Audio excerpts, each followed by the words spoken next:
So everyone introduce yourself. Tell me that you know your film. Yes. You want me to slow down? Yes. My name is Keith Armenitis, and I'm the director and producer for The Legend. I'm Booch O'Connell, and I play Claire in The Legend. I'm Nidhi. I'm the director for the highs and lows of Barefoot Pleasure. I'm David Harkin Watson, and I'm the producer of The Highs and Lows of Barefoot Pleasure, and the writer.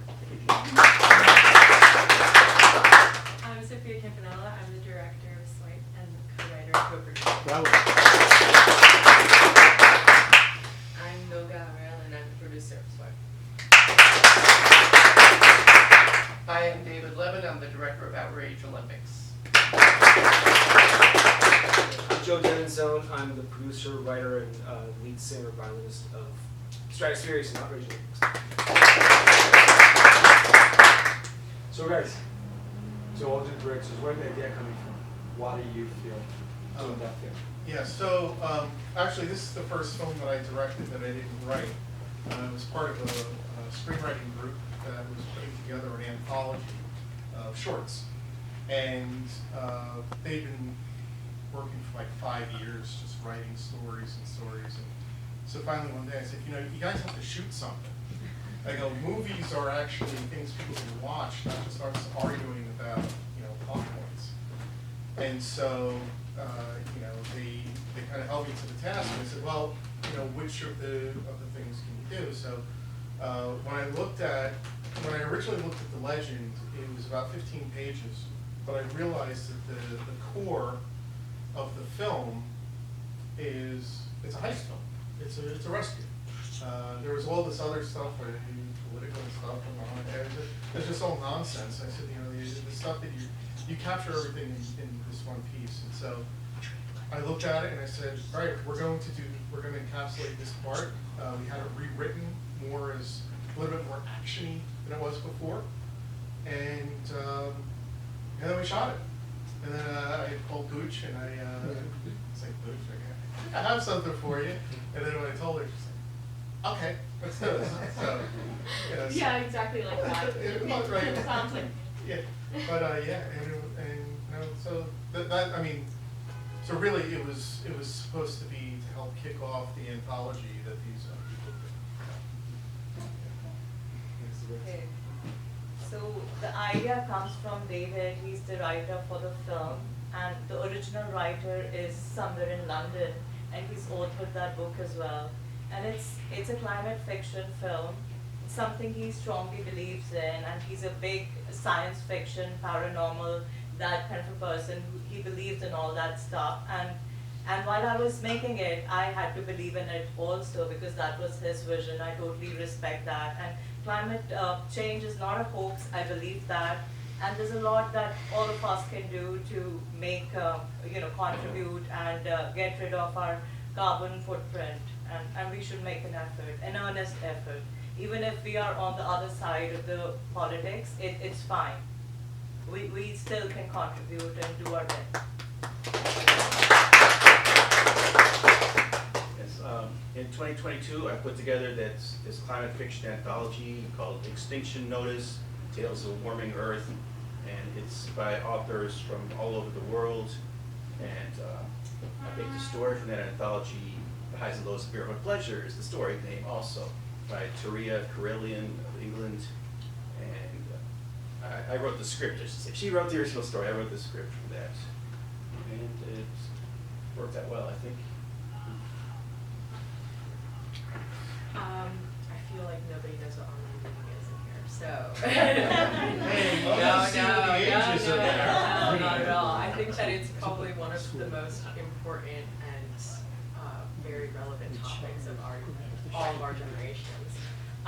It actually came about from a story that my roommates and I were just talking about, one of our really weird interactions with some guy on Tinder or something along those lines. And she, Ashley Murphy, is the co-writer. She kind of started with the script, and I was like, let's bring these characteristics to life and build a little metaverse from it. So I started writing from that perspective. perspective, and then, yeah, I feel like that's where it all came from, and we made a really fun little comedy from it. And I brought Noga on, and she really made it come to life as my producer, so, yeah. Is the director? Sure. So the idea all came from him.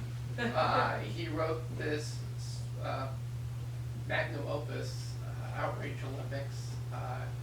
Just so you know, Joe can tell you this, but I will. He's one of the greatest rock violinists alive today.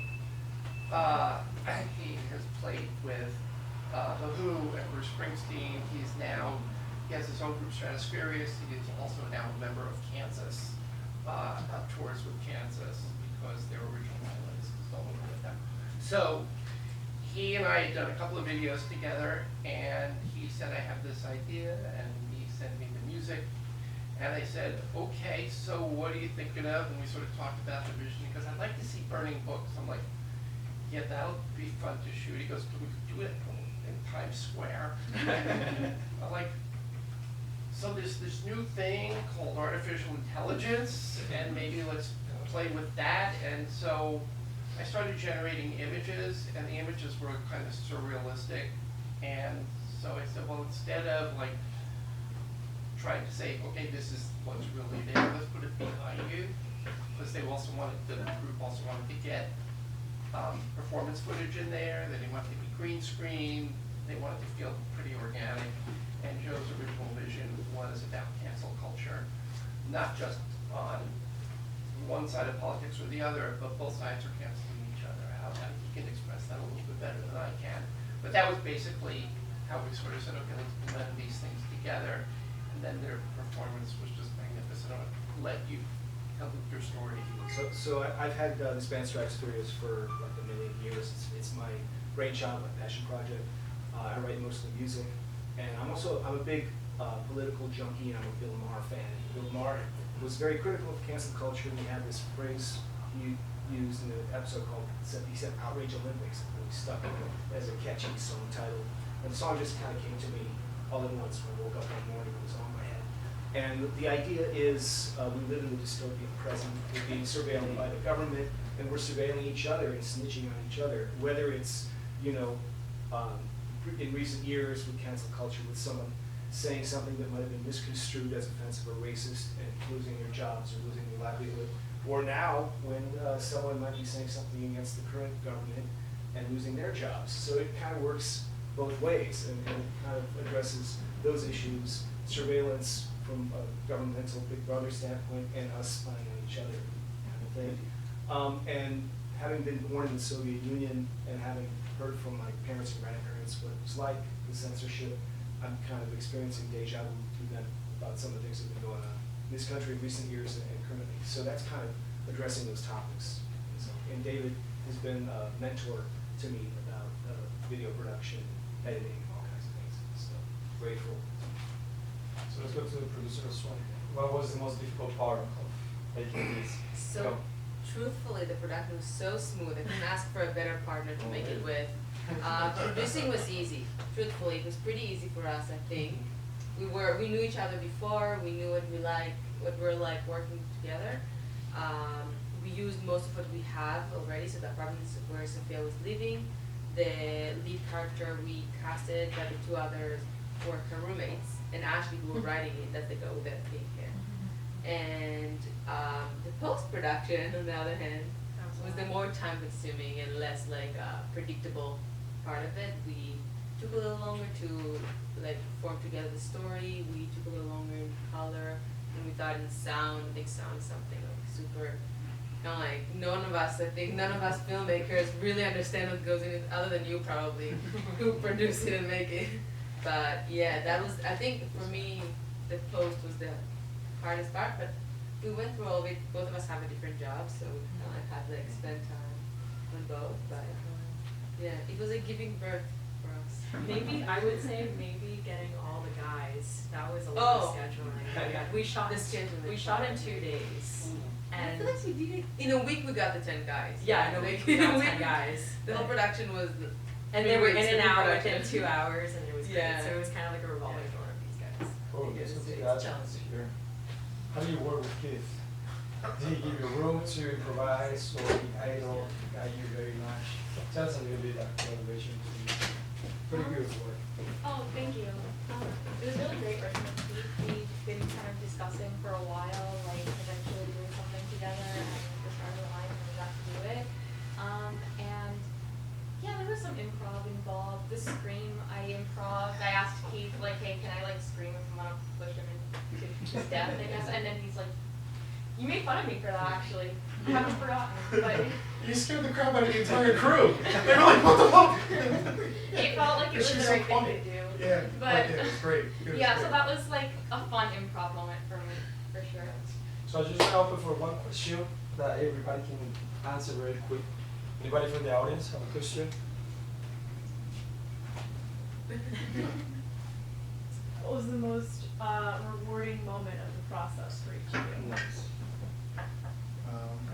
Okay, so, I mean, there was a lot of things that kind of beset but we shot the entire film, I mean, really, from the rewrites all the way to ending post-production in 8 weeks. Which, if anybody's made a film, even a short film, they know that that's just like a ridiculous time frame. I basically worked on it like night and day for 8 weeks between shooting in New Jersey and flying out to LA for some of the post-production. But the most rewarding thing was, you know, the problem with having a film about the Jersey Devil is that you have to have some way to show the Jersey Devil. And we had a Jersey Devil suit, and we had this, and we had reflections and shadows, and everything looked cheesy, everything looked cheap. And I was talking to one of the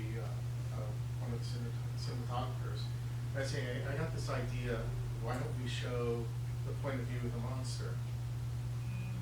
And then you feel the presence. We have the sounds, and then we literally have the guy in the suit for like 3 frames as he like whips past Booch as he takes off into flight.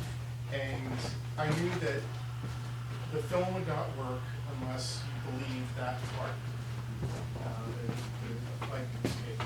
And so I was actually over in Amsterdam with my friend Foka, who does a lot of my editing for me, and he cut that sequence together and he sent it to me. And when I saw it, I knew we had it. And at that point, it was the first time I was able to exhale in like 8 weeks, because I had no idea it was going to work. So the most rewarding part was actually seeing that part worked, and then everything else just, I mean, as it's put together, I think it works fantastic, including the script. The most rewarding part for any independent filmmaker is to see their work out there, to see that it is actually finished, because post-production can be a real bitch. It can take like ages, it can take months. I have done a feature film. I made it in 2015. It took me like 3 years in the post, and changing hands from one editor to another. And then finally I was like, this is it, I'm going to learn editing myself. So, the most rewarding part I would say it's like when you're upgrading your skills all the time.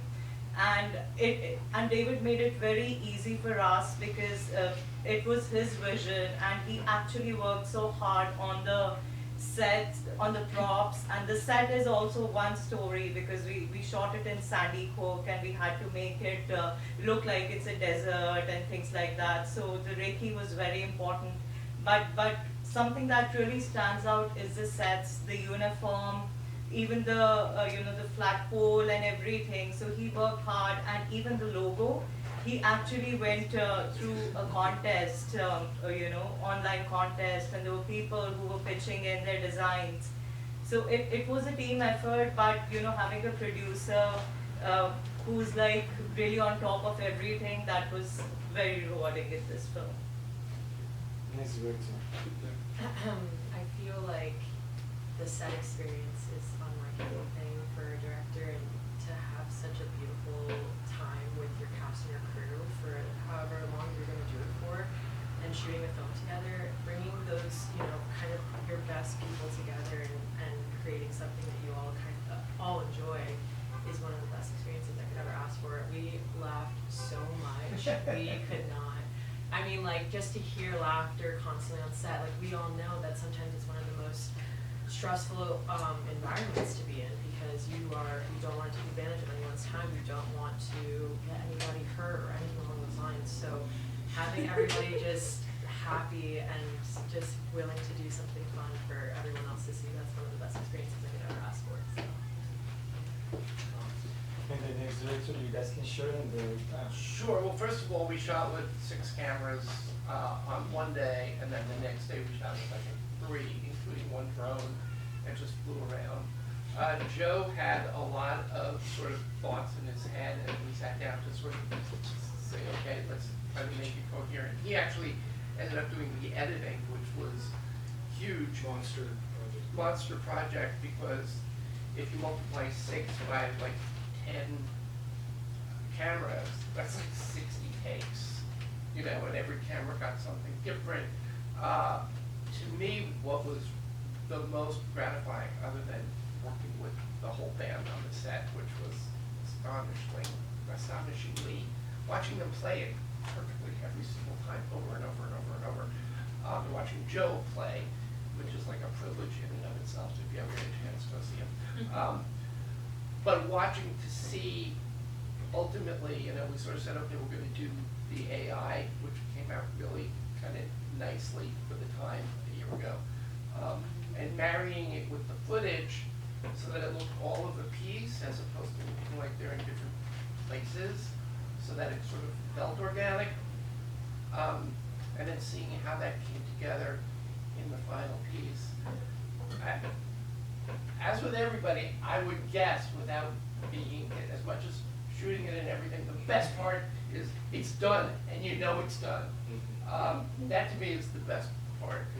So real quick, I was trying to edit it while on the road in Kansas. Every spare minute in my hotel room, in the car, and playing, I would be working. It took me about a month and a half to edit it.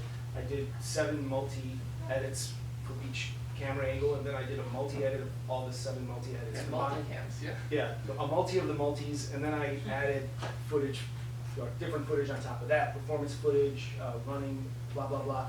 The first day was filmed at a studio called Alpha Wave in Whitney, New Jersey. Day 2 was at the Art Factory in Patterson. And what happened at the beginning of day 2, our bass player broke his leg. He had a beam fall on him. But he didn't leave. He didn't want to leave. He stayed. And he blew one leg up, and we shot him singing. He couldn't run or do any other things. So that's why we're missing him in some of the footage. But we had to carry him to different parts of the room, and he would lip sync the song and get his shots in, and then he drove himself to the ER. It was a crazy day, but we pulled it together. Everyone pulled together as a team. We had friends surprise us, come in, who we knew in the neighborhood, who just help out and play the tracks or help us carry stuff. By the way, did everybody shoot in New Jersey? No. Yeah, Jersey. Jersey, yeah, represent. So, and just watching it all come together and watching the reaction from fans and people who discovered it, that's the most rewarding part, as most of you would agree. And also sitting and watching it with all of you. And seeing your reactions, so, yeah. So everyone, congratulations and Thank round of you. applause.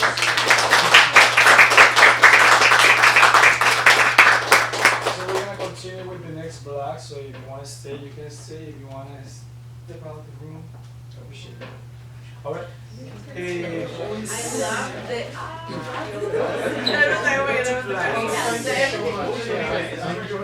It's called the Viper. They're responsible. We're responsible. Violin version. We're responsible. Yes, I need you to enjoy the film. We got to Great job.